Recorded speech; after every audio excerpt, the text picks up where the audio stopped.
Hoje a gente recebe o Caio de Freitas Paz, ele cobre temas relacionados a temas socioambientais, com foco em direitos humanos e conflitos na Amazônia e Cerrado, e muito mais. Caio, seja bem-vindo ao ECL, é um prazer te receber hoje por aqui. Bom dia. Bom dia, Vivi, bom dia, Roberta, bom dia, César e todo mundo que nos acompanha. Bom dia. Vamos para a nossa pauta, então. Olha só, pessoal, mais de um mês após o final do prazo determinado pelo Supremo Tribunal Federal, parte dos tribunais de contas do país ainda não enviou informações completas sobre a aquisição de programas espiões dos governos estaduais e municipais. Vocês lembram desse escândalo, né? Ao menos 8 tribunais sequer responderam à solicitação da Corte. O objetivo do STF, então, era justamente entender se os serviços de inteligência estão fora de controle no Brasil. Mas aí, né, Caio, a gente fica se perguntando, os serviços estão fora de controle e os tribunais, pelo jeito, também, né, os tribunais de conta. Pois é, esse caso, a gente pode dizer que também é mais uma herança, né, dos governos passados, né, não apenas Bolsonaro, como também Michel Temer, né. A gente tem visto um aparelhamento cada vez maior, né, de secretarias de segurança pública, de estados, inclusive secretarias de municípios, né, adquirindo programas que têm capacidade de espionar cidadãos, né, obter dados sensíveis sem autorização da justiça. E o caso mais famoso, né, foi o do ano passado em relação àquele software israelense First Mile, que hoje, inclusive, tem mais uma fase da operação da Polícia Federal sobre esse tema. Pois bem, no fim de 2023, a Procuradoria-Geral da República ela entrou com um processo no STF, acusando o Congresso de omissão e inércia na sua função de controle externo das atividades de inteligência. E a PGR ela não está exagerando quando ela enxerga omissão e inércia, se a gente pensar, por exemplo, no fato de que a Comissão de Controle das Atividades de Inteligência do país, só para se ter uma ideia, desde novembro de 2023, ela não se reúne, né? Existem casos graves, existem denúncias, trazidas não apenas pela agência pública, como também por outros veículos, né? Pois bem, nesse processo, como você já disse, né, Vivian, o ministro relator, Cristiano Zanin, ele deu um prazo de até 31 de maio para os tribunais de contas estaduais e municipais detalharem compras tanto atuais quanto as que já ocorreram, né, de tecnologias relacionadas à espionagem, invasão e monitoramento.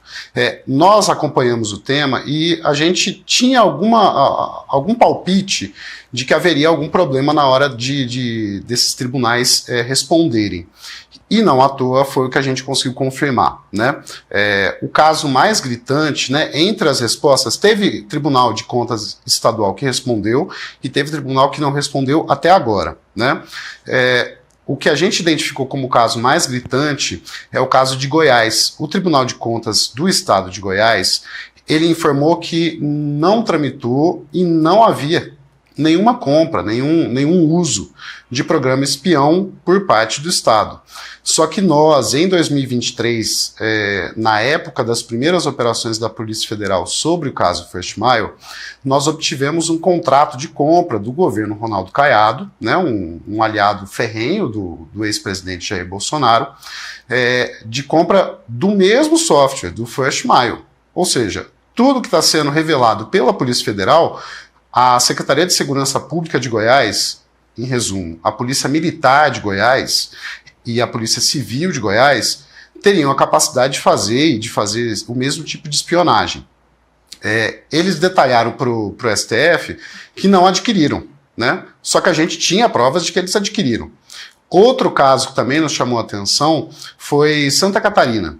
Santa Catarina também respondeu inicialmente a aquisição de 2 programas, né? Um chamado Guardião, que é um software brasileiro, e outro também israelense, chamado Celebrite, que é usado para quebrar as seguranças e defesas de telefones em geral, e não tinha declarado compras de produtos da Cognite, da empresa israelense que fabrica o First Mile.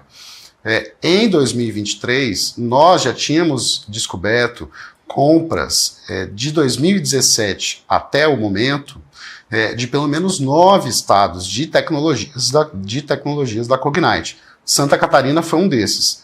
Nós procuramos o Tribunal de Contas para saber por que não foi detalhado, né, essa compra de produto da Cognite. E aí, curiosamente, eles admitiram o erro. Eles falaram assim, olha, houve um equívoco e vamos atualizar as informações. Então, o que eu quero dizer com tudo isso? Fica claro que, de fato, a inteligência está fora de controle no país.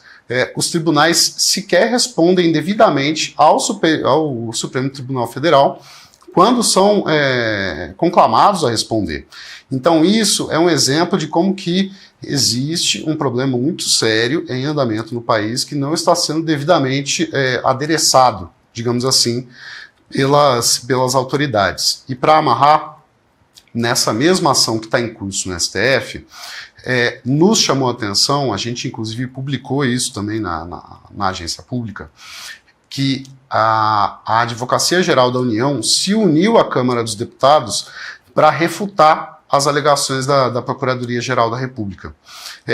Para a AGU do governo Lula e para a Câmara dos Deputados, basicamente, não há qualquer fundamento de que haveria um descontrole das atividades de inteligência no país.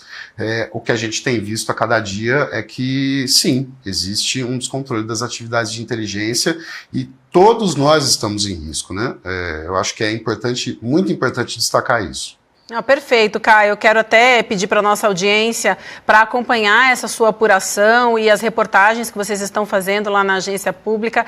E o Caio comentou, né, dessa operação da Polícia Federal, operação que mira a BIM paralela. Daqui a pouquinho a gente vai falar disso aqui, uma operação acontecendo hoje, tá? Mirando aí ex-segurança de Bolsonaro, é um dos alvos. Tem também ex-assessor do Carluxo, lembrando que pela Polícia Federal ele já foi apontado como o chefe do gabinete do ódio. Daqui a pouquinho a gente vai falar mais sobre isso, então a gente vai ver também novas apurações e desdobramentos desse trabalho de reportagem da Pública com o Caio à frente. Caio, querido, obrigada, parabéns pelo seu trabalho, super importante e até uma nova oportunidade aqui no ICL. Bom dia para você.